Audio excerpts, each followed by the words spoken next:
ಇಂಡಿಯಾಯಿಂದ parcel ಬಂತು ಅಂತ ಕೇಳಿದ ಕೂಡಲೇ ನಂಗೆ ಇಂಡಿಯಾಯಿಂದಾನೇ ಯಾರೋ ಮನೆಗೆ ಬಂದಿದ್ದಾರೆ ಅನ್ನೋಷ್ಟು ಖುಷಿ ಆಯ್ತು. ಹಂಗೆ ಫಸ್ಟ್ ಆಚೆ ಓಡೋಗಿ ಪಾರ್ಸಲ್ನ ಮನೆಗೆ ತಗೊಂಡ್ಬಂದ್ವಿ.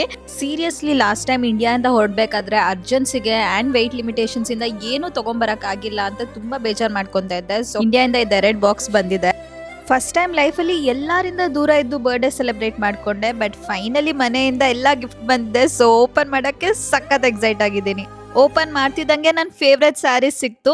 ಇನ್ನೇನು ಶ್ರಾವಣ ಮಾಸ ಶುರುವಾಯಿತು, ಹಬ್ಬಗಳು ಸ್ಟಾರ್ಟ್ ಆಗುತ್ತೆ. ಸೊ ಎಲ್ಲಾ ಸ್ಯಾರೀಸ್ನ ಸ್ಟೈಲ್ ಮಾಡಕ್ಕೆ ನಾನಂತೂ ಕಾಯ್ತಾ ಇದ್ದೀನಿ. ಸ್ಯಾರೀಸ್ಗೆ ಮ್ಯಾಚಿಂಗ್ ಬ್ಲೌಸಸ್ ಕೂಡ ತರಿಸ್ಕೊಂಡಿದ್ದೀನಿ. ಎಲ್ಲ ಐಟಮ್ಸು ತುಂಬಾ ಸೇಫ್ ಆಗಿ ಬೇಗನೆ ರೀಚ್ ಆಯ್ತು ಆಸ್ಟ್ರೇಲಿಯಾಗೆ. ಆದ್ರೆ ಕೆಲವು ಐಟಮ್ಸ್ ಮೇಲೆ ಭಯ ಇತ್ತು. ಎಸ್ಪೆಷಲಿ ಈ ವೆಂಕಟೇಶ್ವರ ಸ್ವಾಮಿ ಫೋಟೋನ ಆರ್ಡರ್ ಮಾಡಿದ್ವಿ. ಇದೆಲ್ಲಿ ಟ್ರಾವೆಲ್ ಟೈಮಲ್ಲಿ ಬ್ರೇಕ್ ಆಗಿಬಿಡುತ್ತೆ ಅಂತ ತುಂಬಾ ಭಯ ಆಗ್ತಿತ್ತು. ಬಟ್ ತುಂಬಾ ಸೇಫ್ ಆಗಿ ರೀಚ್ ಆಯ್ತು. ಕೊರಿಯರ್ ಡೀಟೇಲ್ಸ್ ನ ಎಂಡಲ್ಲಿ ಶೇರ್ ಮಾಡ್ತೀನಿ. ಹಾಗೆ ಇಲ್ಲಿ ನೋಡಿ, ನಮ್ಮ ಮನೆಯವರು ನಾವು ಕೇಳಿದ್ಕಿಂತ ಎಲ್ಲಾ ಐಟಮ್ಸ್ ಎಕ್ಸ್ಟ್ರಾ ಕಳಿಸಿದ್ದಾರೆ. ನಮ್ಮ ಅಕ್ಕ ಅಂತೂ ಪ್ರತಿಯೊಂದನ್ನು ಶಾಪ್ ಮಾಡಿ ಸ್ನ್ಯಾಕ್ಸು, ಮಸಾಲಾಸು, ಏನೇನು ಕುಕಿಂಗ್ ಬೇಕೋ, ಸ್ಪೈಸಸ್ಸು ಪ್ರತಿಯೊಂದನ್ನು ಪ್ಯಾಕ್ ಮಾಡಿ ಕಳಿಸಿದ್ದಾಳೆ. ಹಾಗೆ ಇಲ್ಲಿ ನೋಡಿ ಇಷ್ಟೊಂದು ಹಪ್ಪಳಗಳು.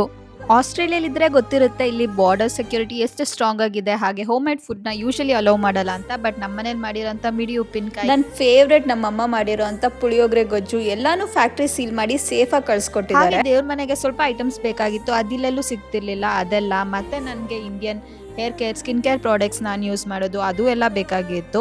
ನಮ್ಮ ಮನೆಯವ್ರಿಗೆ ಎಷ್ಟು ಥ್ಯಾಂಕ್ಸ್ ಹೇಳಿದ್ರು ಸಾರಲ್ಲ for all this birthday gifts. ಈ ಕೊರಿಯರ್ನ ನನಗೆ ವಣಕಮ್ ಎಕ್ಸ್ಪ್ರೆಸ್ ಅವ್ರು ಕಳಿಸ್ಕೊಟ್ಟಿದ್ದು. ನಮ್ಮ ಮನೆಗೆ ಹೋಗಿ ಅವರೇ ಪ್ಯಾಕ್ ಮಾಡಿ, ಪ್ಯಾಕಿಂಗ್ ಐಟಮ್ಸ್ ಎಲ್ಲ ಅವ್ರದ್ದೇ ಆಗಿರುತ್ತೆ. ಪ್ರೈಸ್ ಕೂಡ ಅಫೋರ್ಡಬಲ್ ಆಗಿತ್ತು. ಹಾಗೆ ಬೇಗ ಕೂಡ ರೀಚ್ ಆಯಿತು. ನೀವು ಏನಾದರೂ ಇಂಟರ್ನ್ಯಾಷನಲ್ ಕೊರಿಯರ್ ಸೆಂಡ್ ಮಾಡಬೇಕು ಅಂತ ಇದ್ರೆ ಅವ್ರ ಡೀಟೇಲ್ಸ್ನ ಶೇರ್ ಮಾಡ್ತೀನಿ. I highly recommend them.